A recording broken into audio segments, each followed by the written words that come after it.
Why is that guy who barely passed school, the one who can't even spell underpower, is now out there driving a Lambo while you, the smart one, are stuck calculating how much you can spend on a coffee today? How is that dumb people are getting rich, but you're still broke?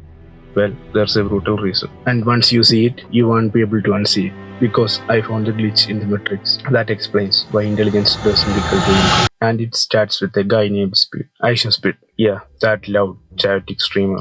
Now you're probably wondering, what does this dude have to do with becoming rich? Because Speed, whether you love him or hate him, he is not exactly a genius. He makes wild decisions. He is impulsive, immature, and often borderline reckless. And guess what? He became a millionaire by 16. He built a global fan base, faster than most intellectual ever will. This is my time! See, Speed's success didn't come from intelligence. It came from action. He doesn't calculate. He doesn't care if it's cringy, embarrassing, or controversial.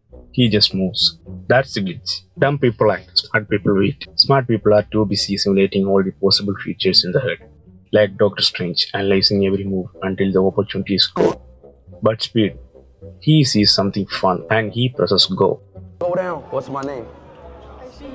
No. It's Speed Maximus. Oh, you're the Emperor? Yes. Okay. Wait, so I work under you? Yeah. Okay. I'm on it. All right. Oh my God, bro. Hell no.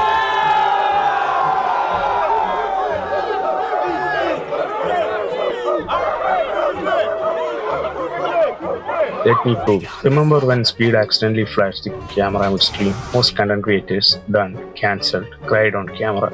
He just laughed it off. Even his dad made a rap song trolling him. He turned humiliation into virality. No ego, no fear, no drama. And you know what? That takes more strength than intelligence. Most smart people are trapped. They expect life to work in a certain way. If I work hard, I deserve success. If I am smart, people should notice me. If I calculate all the risks, I will avoid failure. But guess what? Life doesn't care about your IQ. It rewards momentum, not mental health, not mental simulations. You have seen it.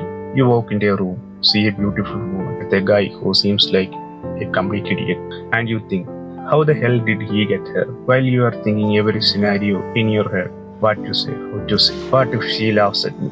He just woke up and tried. Sure, he probably got rejected 20 times, but he only needs one. Meanwhile, you are 0 for 0. A mentor once told me, dumb people don't wait for perfect condition. They don't care if they look silly. They move, fail, move again, and figure it out on the way. Meanwhile, you, the smart one, are sitting in Google Docs outlining a 5-year plan. Jensen Huang, CEO of NVIDIA, worth nearly 90 billion, once said, I succeeded because I had low expectations. One of my great advantages is that I have very low expectations. and I mean that. Most of the Stanford graduates have very high expectations. You deserve to have high expectations because you came from a great school. You were very successful. You're at the top of your class. Obviously, you were able to pay for tuition. And then you're graduating from one of the finest institutions on the planet. You're surrounded by other kids that are just incredible. You naturally have very high expectations. People with very high expectations have very low resilience. And unfortunately, resilience matters in success. I don't know how to teach it to you except for I hope suffering happens to you.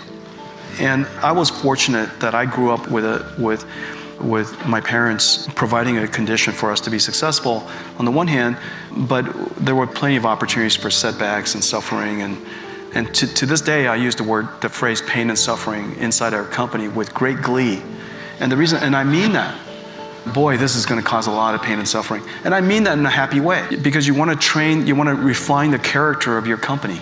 You want greatness out of them. And greatness is not intelligence. Greatness comes from character, and character is informed out of smart people. It's formed out of people who suffered. And so that's it. And so if I could wish upon you, I don't know how to do it. For all of you Stanford students, I wish upon you ample doses of pain and suffering. He didn't expect fast rewards. He didn't expect applause. He just showed up and grinded for decades. But most smart people, they expect results now. They expect progress every month. And the second thing gets hard, They quit and say, maybe this wasn't for me. That's why dumb people win. They don't expect anything, so they can survive everything. Also, we have been lied to. Being smart doesn't mean remembering facts or solving math equations. It's the ability to make fast decisions, handle setbacks with a grace, take action with incomplete information, learn while doing. And if you can do that, then your intelligence is just a decoration. Look good on paper, but won't get you anywhere. So yeah, you might be smart than speed, smarter than that dropout crypto bro. Smarter than that guy who started a business with a bad spelling and worse grammar. But they acted, you didn't. They failed publicly, you stayed safe. They looked dumb, you looked invisible. And that's why they are rich and you are not. Want to change that? Start today. Press publish. Send a message. Talk to that girl. Take the risk. Be dumb enough to start. Because in a world full of thinkers, the doers always win.